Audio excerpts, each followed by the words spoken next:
Bienvenidas y bienvenidos al Día con las Contrataciones Públicas, el podcast del organismo supervisor de las contrataciones del Estado, OCE. Amigas y amigos que nos sintonizan a través del Internet, sean bienvenidas y bienvenidos a una nueva edición de su podcast Al Día con las Contrataciones Públicas, una producción del organismo supervisor de las contrataciones del Estado, OCE. En este episodio, quien les habla, Jan Velázquez, va a tener el agrado de compartir con ustedes los próximos minutos para conocer más acerca de diversos aspectos en el marco de las contrataciones públicas. Esta semana vamos a dialogar sobre el tratamiento de riesgos en contrataciones públicas. Y para eso nos acompaña Antenor Flores Navarro, supervisor de la Subdirección de Procesamiento de Riesgos del OCE. Estimado Antenor, muchas gracias por estar aquí con nosotros. Gracias por la introducción. Espero poder contribuir hoy a fomentar la cultura de gestión de riesgos que viene implementando el OCE. Bien, Antenor, para comenzar, ¿qué se entiende por tratamiento de riesgos en los procesos de contratación pública? Para entrar en contexto, primero tenemos que situarnos dentro del el ciclo de la gestión de riesgos, ¿de acuerdo? En cuanto al ciclo de la gestión de riesgos, este inicia con la identificación de un determinado riesgo para posteriormente pasar a su análisis y evaluación. Una vez que ya identifiqué el riesgo y he hecho el análisis y evaluación para establecer su nivel de valoración, ya pasamos a la etapa de tratamiento de riesgos. Esta etapa de tratamiento del riesgo implica el desarrollo y la aplicación de diversas estrategias para mantener estos riesgos identificados bajo control. Para ello, comprende diversas actividades, como por ejemplo la formulación y selección de las diversas opciones de tratamiento del riesgo que uno puede identificar. Para ello, la entidad es plenamente libre de poder aplicar las medidas de mitigación que ellos consideren. Para ello pueden hacer una lluvia de ideas de repente, una encuesta interna sobre qué medidas de mitigación consideran que son las más eficaces, entre otros. Esa es la primera fase en la cual, digamos, del tratamiento de riesgo, digamos, dentro de la cual van a seleccionar cuáles son las medidas más idóneas para mitigar sus riesgos. Y luego ya pasarían a elaborar y aplicar un plan de acción para el tratamiento de este riesgo, el cual digamos que ya lleva a formalizar dentro de una matriz todo el compromiso que la entidad va a asumir a través de las diversas áreas que correspondan para poder implementar esta medida de control o de mitigación, como prefieran llamarla, y poder reducir la posibilidad de que ocurra este riesgo negativo y también de potenciar aquellos riesgos positivos de que puedan ocurrir. Ahora, Antenor, ¿de qué manera el tratamiento de riesgos contribuye a garantizar la transparencia y eficiencia en las contrataciones públicas? El tratamiento de los riesgos que uno pueda identificar dentro de un proceso de contratación es un aspecto bastante fundamental para poder disminuir la probabilidad de la ocurrencia de los riesgos negativos, así como para potenciar la posibilidad de ocurrencia de riesgos positivos. De esta manera, digamos, la gestión de riesgos es fundamental para promover transparencia, por un lado, en el proceso de compra, ya que va a coadyuvar a poder establecer condiciones claras y que sean de fácil acceso, tanto para los proveedores que desean participar en el procedimiento, como para también los órganos de control y demás ciudadanos que deseen informarse sobre la contratación que está realizando su autoridad. Eso por un lado. Ahora, yendo a la eficiencia, garantiza la eficiencia de las contrataciones al promover la reducción de plazos y la satisfacción oportuna de la necesidad que se pretende cubrir.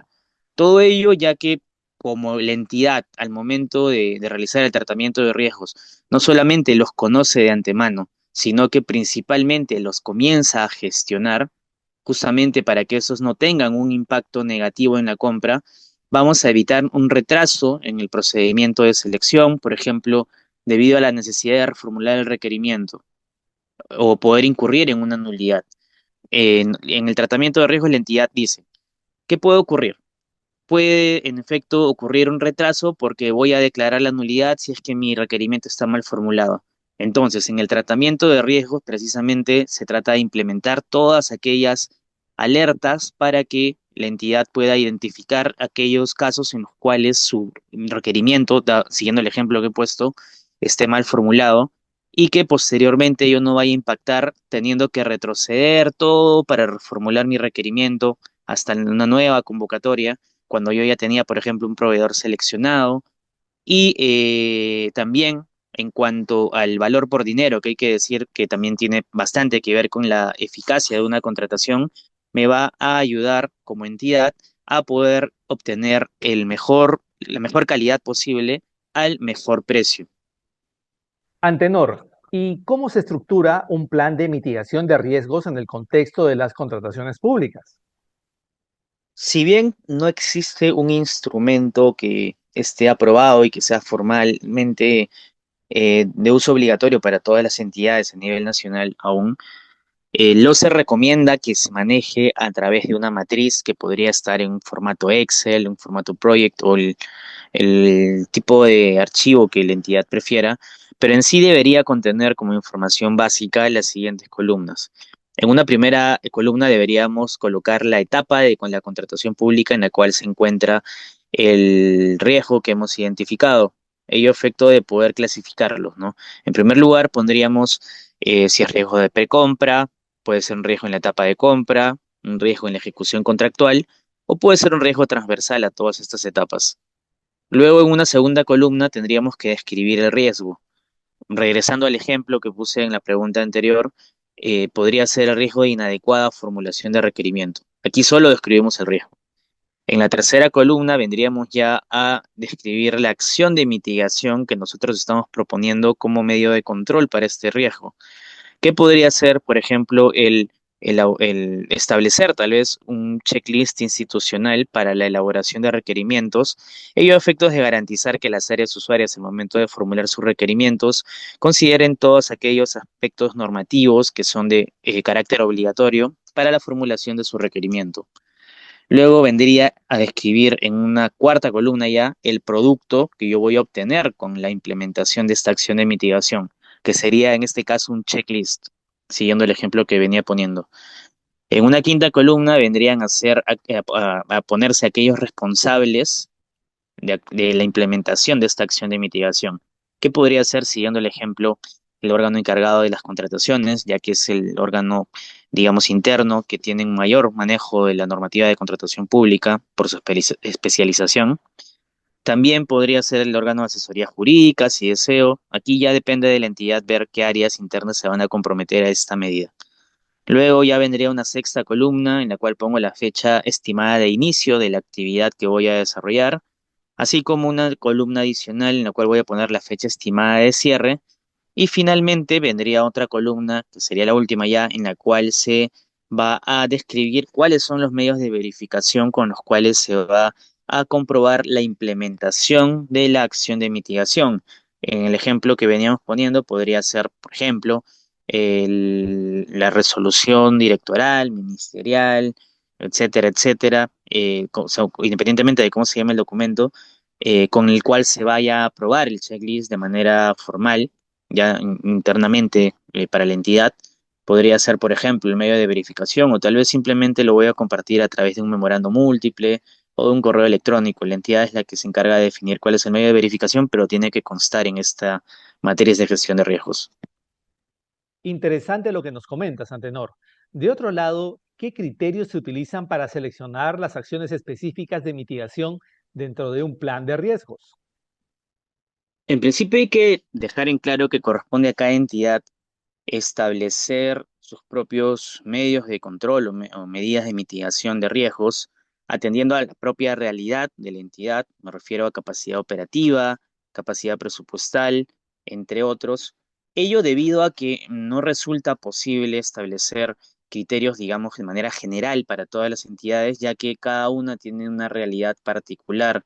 Entonces, lo que sí es bastante importante que la entidad pueda ser sincera con aquellos riesgos que identifique, en primer lugar, así como con la posibilidad que tenga de implementar la medida de mitigación que se va a plantear.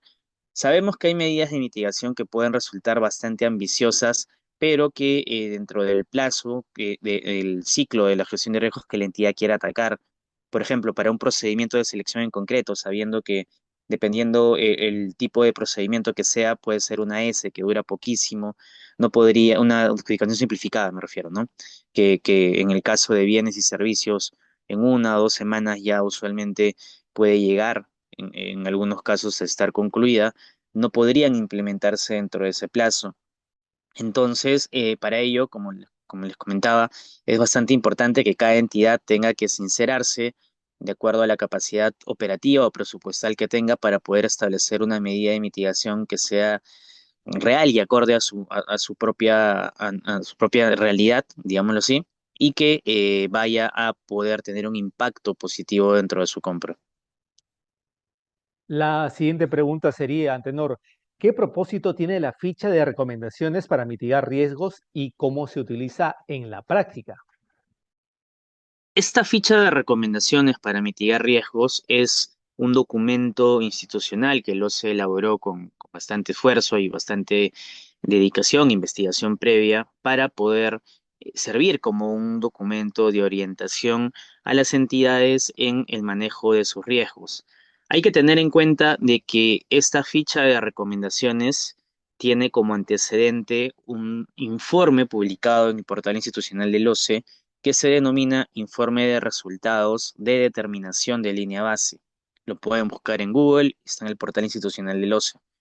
Este documento, en base a un cuestionario de autoevaluación que fue aplicado a más de 1.200 entidades a nivel nacional, determinó cuáles eran los 10 riesgos que, de acuerdo a las entidades, se consideraba que eran los que tenían un mayor impacto y mayor probabilidad en el mercado de compras públicas peruano. Y justamente esta ficha de recomendación, que es materia de la consulta que me haces, es un documento en el cual el OCE, en base a estos 10 principales riesgos que se detectó en el estudio previo, hace recomendaciones sobre cómo tratar estos 10 riesgos identificados. Entonces, este documento hay que tener en cuenta de que únicamente busca establecer ejemplos y recomendaciones para las entidades, por lo que no es un documento de uso, no hay que entenderlo como un documento de uso obligatorio, sino simplemente como un documento de orientación.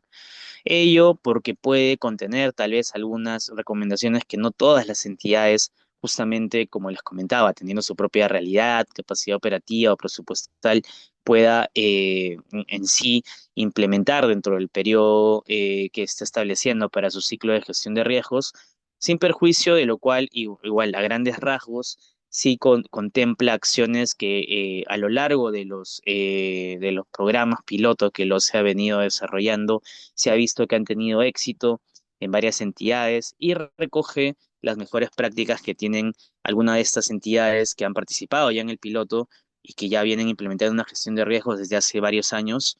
Bueno, recoge las mejores prácticas que estas han tenido en cuanto a gestión de riesgos y las plasma en este documento que, como les comento, también se encuentra publicado en el portal institucional del OCE y que les recomiendo revisar.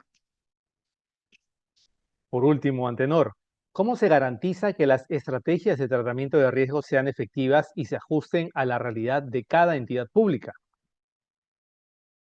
Para ello, el OCE ha garantizado, bueno, ha establecido un marco metodológico como tal, que, como les decía, se encuentra en este estudio publicado en el portal institucional, que es el Informe de Resultados de Determinación de Línea Base, y a partir de este le corresponde a cada entidad identificar y gestionar sus propios riesgos que considere que tengan presentes dentro de su sistema de compra. Es bastante importante tener en cuenta ello, que no va a poder existir un documento como tal que sea, digamos, o que identifique los riesgos de todas las entidades de manera general, porque cada entidad contrata diversos objetos de contratación que no necesariamente contrata la otra entidad. Por ejemplo, hay varios gobiernos regionales, sobre todo de la sierra, por ponerles un ejemplo, que contratan bastantes ganados, bovino, semillas para poder realizar plantaciones que tal vez en otra región no se puedan hacer, etcétera, etcétera. Entonces es bastante importante tener en cuenta de que en esas contrataciones, por ejemplo, que son particulares, van a haber riesgos que tal vez no hayan en entidades que no se dediquen o que no promuevan, digamos, temas netamente sociales, sino que se dedican a otros aspectos, como por ejemplo control económico, etcétera, etcétera, ¿no? Entonces, para ello es importante tener en cuenta de que el OCE les da el marco metodológico, que es la base que ustedes tienen que utilizar para poder aplicar su propio tratamiento de riesgos de acuerdo a la realidad que cada uno tenga. Muy bien, agradecemos a Antenor Flores Navarro, supervisor de la Subdirección de Procesamiento de Riesgos del OCE, por haber compartido con nosotros este episodio donde conversamos sobre el tratamiento de riesgos en contrataciones públicas. Muchas gracias, Antenor. Gracias por darnos un espacio para poder compartir un poco más sobre la gestión de riesgos en materia de contratación pública, que es un tema muy valioso y muy novedoso dado el mayor impacto que se le está dando con la nueva Ley General de las Contrataciones Públicas. Así es. Bien, amigas y amigos, esperamos que este episodio de Al día con las contrataciones públicas haya sido de su agrado y sobre todo que la información proporcionada contribuya a lograr contrataciones públicas más transparentes y eficientes en beneficio de todas y todos. Y antes de despedirnos, les recordamos que pueden seguirnos a través de las cuentas oficiales del OCE en redes sociales como Facebook, Twitter, LinkedIn e Instagram. Además, todos los episodios de nuestro podcast están disponibles en YouTube y Spotify. Esto ha sido todo por hoy. Esperamos contar con su grata sintonía la próxima semana en el siguiente episodio de Al día con las contrataciones públicas. Hasta entonces. Ponle punche y ganamos todos, Perú. Gobierno del Perú.